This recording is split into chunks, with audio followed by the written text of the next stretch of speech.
Hi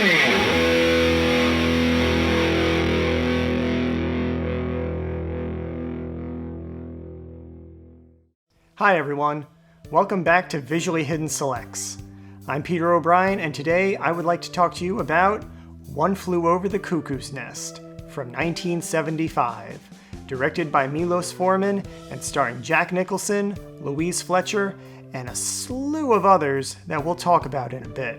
The film is based on a novel of the same name, written by Ken Kesey, which was first published in 1962.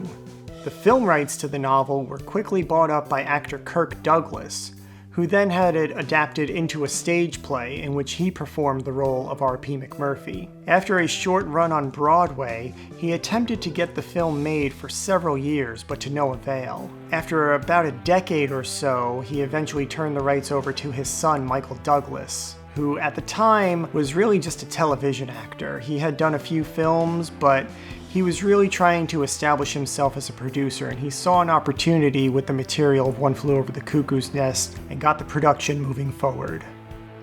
The film takes place in the autumn of 1963 and follows the main character, Randall Patrick McMurphy, played by Jack Nicholson, as he tries to circumvent his jail sentence on a work farm to a much more comfortable stay at the state mental hospital. While there, he makes it his mission to rally the other patients and disrupt his ward, which is being held very strongly in the grasp of the head nurse, Miss Ratched, played by Louise Fletcher. These two constantly butt heads in a classic unstoppable force meets immovable object relationship. The one thing that this film and this story is, at its core, is a commentary and criticism on individualism and conformity, especially as it pertains to authority.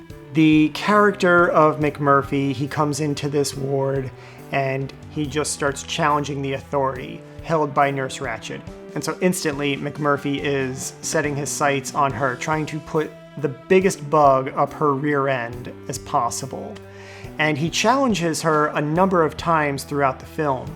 McMurphy is doing it to exercise his own personality, as well as establish himself as needing to be a resident of the mental hospital. He's basically trying to avoid getting thrown back onto the work farm to serve out his jail sentence. But Louise Fletcher as Nurse Ratched, she is really just one of the all-time great, underrated, understated villains of cinema and narrative history. Her particular performance and portrayal of the character is slightly different than it is in the book. It's a little bit more subtle in her manipulative nature. There's a moment in the climax of this film in particular where that beast rears its head and you get to see just how vindictive and manipulative she is and can be, and it leads to a very dramatic conclusion. One of the key differences between the film and the novel is the narrative focus. In the novel, the story is narrated by Chief Bromden, but the film has no narration, which allows the narrative focus to shift more towards the main character of R.P. McMurphy. Chief is still present throughout the entire film, and his significance is also retained throughout the entire story, but even the play retained his narration, so that's kind of just a unique feature about the film interpretation. The film was shot at the Oregon State Mental Hospital because that was really the only facility that allowed them free rein to do whatever they needed to do for the production. And even the director of the hospital, Dr. Dean R. Brooks, plays Dr. Spivey in the film. And some of the background characters were actually patients in the hospital where they were filming. The director Milos Forman had it in mind to cast a well-known star in the role of R.P. McMurphy, and then use unknown actors in the supporting patient roles, feeling that this would help establish McMurphy as a leader among the group. Of course, being produced in the 1970s, that role was offered to all of the big names of the decade, including Marlon Brando and Gene Hackman. Forman's top choice for the role, however, was Burt Reynolds. All of these actors would have resulted in a very different film. Ultimately, Jack Nicholson was cast, which led to him winning his first Oscar. He had been nominated 3 consecutive years for this, Chinatown, and The Last Detail, as well as 5 Easy Pieces and Easy Rider a couple of years earlier. Jack's portrayal of McMurphy is really what ties the film together and utilizes all of his strengths as an actor. On the surface, McMurphy seems like a straightforward character, but he is deceptively complex. Even when he is sitting back and taking it all in, there is a simmering intensity that is always within the character, which I think is Jack's main tool as an actor.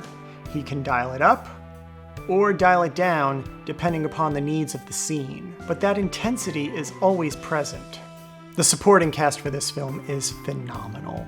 There are a number of actors who this is their first role or this is their first significant role. Some of them would go on to have great careers of their own. Some of them would go on to have great careers as just character actors. For example, Christopher Lloyd, this is his first film. He, of course, went on to star in a number of films throughout the 1980s and 1990s, including the Back to the Future trilogy. Danny DeVito, this is one of his earlier roles, and probably the role that really put him on the map insofar as an actor and being identified as an actor goes. After this, he went on to star in a television series called Taxi, also with Christopher Lloyd, that guest starred Vincent Schiavelli, who plays another one of the patients on the ward. One of the characters that McMurphy comedically butts heads with constantly among the patients is Mr. Harding, played by William Redfield. And sadly, William Redfield was sick at the time of filming.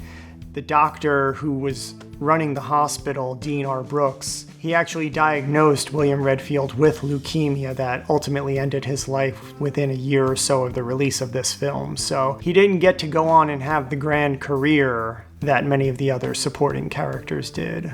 This was the second film to kind of sweep the Big Five Oscars: Best Picture, Best Director, Best Actor, Best Actress, and Best Screenplay.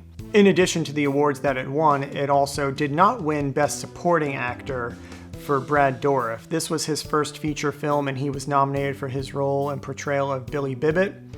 And honestly, when you watch this film and you watch Brad Dourif's performance, it really is just remarkable how much talent that man has and how much diversity he has across his career. In addition to the original 1963 Broadway presentation of the play, there have been 2 revivals, one in the early 70s and one in 2001. I got a chance to see this performance on Broadway in New York City, and so in this particular production, Gary Sinise took on the role of R.P. McMurphy. I personally love the film. It was really great to see it performed live in a theater setting, and interestingly enough, this particular production in 2001 had Tim Sampson, the son of Will Sampson, who played Chief in the film, playing Chief Bromden in the play. So there was a very strong connection between those two characters. I think one of the most special things about this film is how the story lends itself to the isolating nature of its characters, and even so far as the setting, for the most part, the entire story takes place in the day room of the hospital, and that's one thing that really lended itself to a stage adaptation. It's a very isolating location in the hospital, and all the action takes place in the day-to-day affairs of these patients and the characters. To watch it in that regard, you think like, oh, One Flew Over the Cuckoo's Nest. It won all these awards. It has Jack Nicholson. It must be a big movie. And in reality, it's actually a very small movie. It's a very small story, but it's a very strong movie and a very strong story.